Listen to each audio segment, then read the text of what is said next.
Hi, I'm Finn, and this is the unfortunate incompetence of the Democratic Party.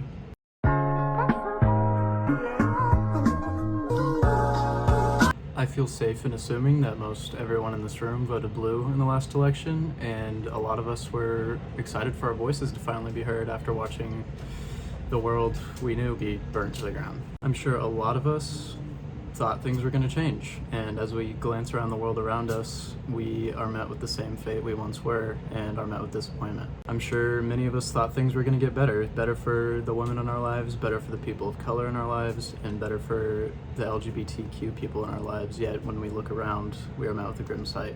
Even when we did what we were supposed to do, we went out and voted, we're still disappointed.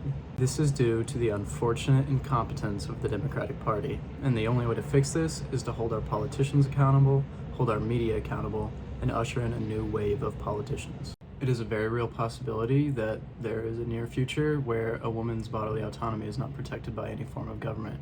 I already come from a state where it's essentially already been destroyed. I fear a future where my sister could be prosecuted for making a choice that betters her life and those around her.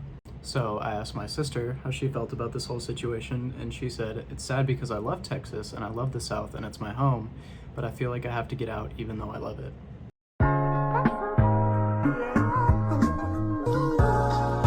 While it might sound redundant to say, it really isn't. Humans tend to wave off the wrongdoings of the people or things we believe in.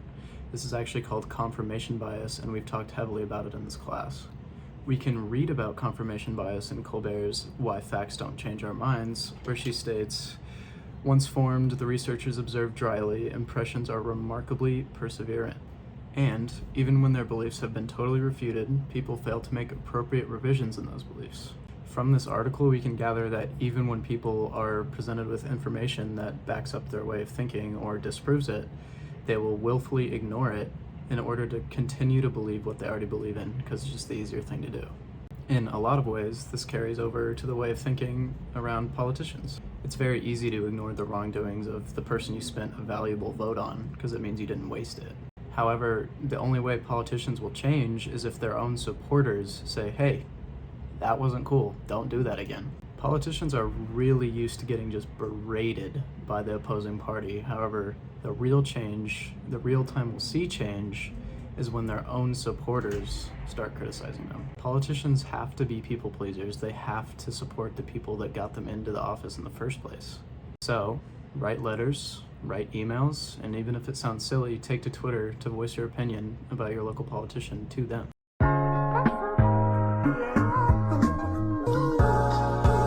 This point is pretty similar to the one I already made about holding our politicians accountable. However, the media is a little bit different. Unfortunately, in this country and all around the world really, media is heavily politicized, and even your favorite news channel is probably a little bit biased. So I'll insert a political bias chart right here, and you can take a look at it and see where your favorite channel lies. By looking at this chart, we can see our obvious contenders for super right-wing like Fox and InfoWars. And then on the left, we can see a little bit slightly more left is like Vice, Vox, CNN, things like that. And then we also have like AP, Associated Press, and PBS, NBC, like right smack dab in the middle. The good thing about this is the only way they can make money is from people continuing to watch them. So if enough of us voice our opinions, our outrage or disapproval towards them, they might actually listen because we're the only way they can make money. The difficult part of this approach is one viewer isn't going to change anything. It takes actual numbers. In order for us to make good decisions and fight that confirmation bias, we need unbiased media that tells us about the good, bad, and the ugly about your favorite politician.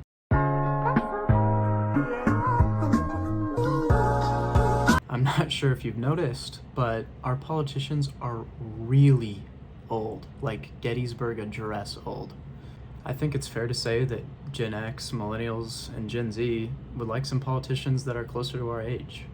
Because really, isn't the point of a politician to be representative of the people? I don't know about you, but I feel like a guy that was literally alive during World War II can't adequately represent my political opinions.